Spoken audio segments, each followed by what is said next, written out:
Votre moteur vient de perdre 20% de sa puissance. Vous n'avez rien entendu se casser, pas d'alarme, pas de fumée. Mais chaque fois que vous appuyez sur l'accélérateur, vous gaspillez de l'énergie. Une autre erreur est de faire fondre une tête motrice de 8 000 $ de l'intérieur vers l'extérieur en ce moment même.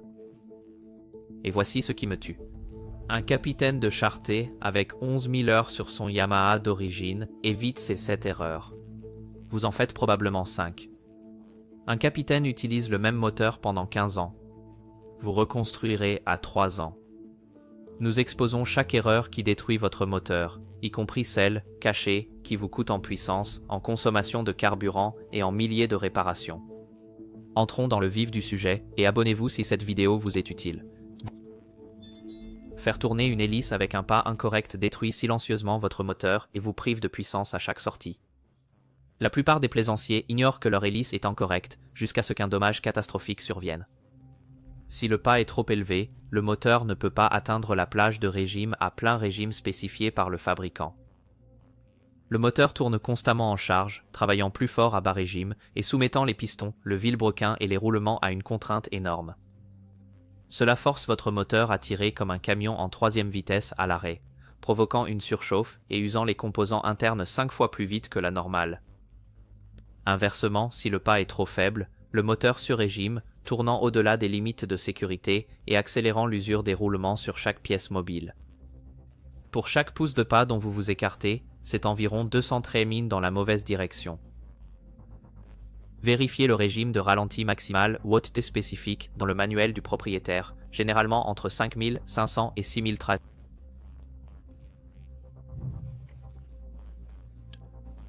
Utilisez un tachymètre sous charge pour vérifier.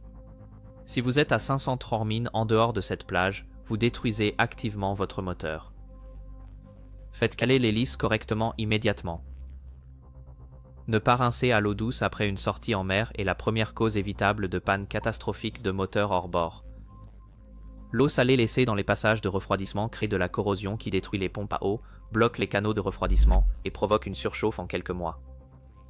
Les dégâts commencent immédiatement après l'arrêt, lorsque des cristaux de sel se forment dans des passages invisibles.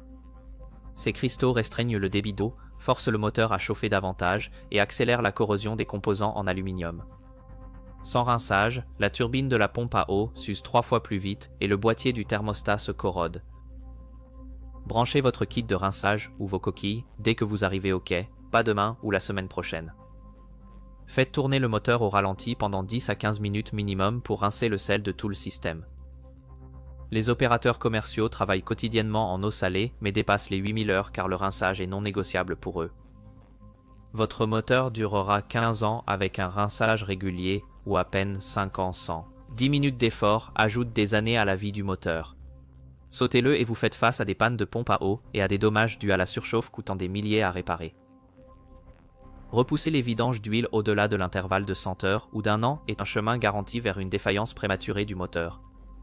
Les moteurs hors bord tournent à des régimes élevés et soutenus que les voitures n'atteignent jamais, souvent à 5000 tours par minute ou plus pendant des heures. Cette opération extrême dégrade rapidement l'huile, la rendant acide et lui faisant perdre ses propriétés protectrices.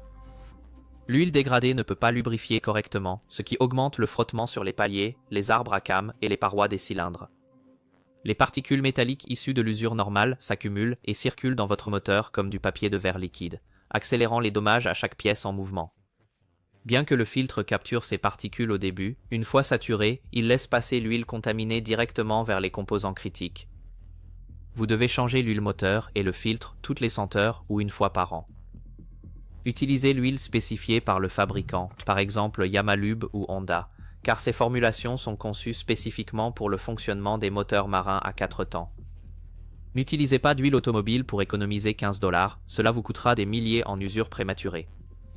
Les moteurs qui suivent les vidanges d'huile religieuse de 100 heures atteignent régulièrement 10 000 heures, tandis que les moteurs négligés dépassent rarement les 3000 heures avant de nécessiter de coûteuses reconstructions de la tête motrice. Rangez votre moteur relevé pendant l'intersaison, surtout à l'extérieur, garantit des réparations coûteuses au printemps.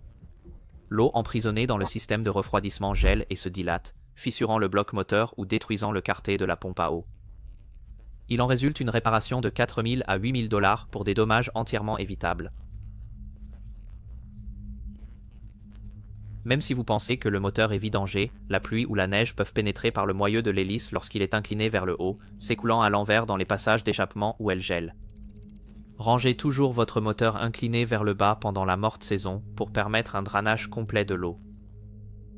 Si vous stockez à l'extérieur, la position verticale est absolument non négociable. Les exploitants commerciaux savent qu'un seul bloc gelé et fissuré coûte plus cher que le bateau.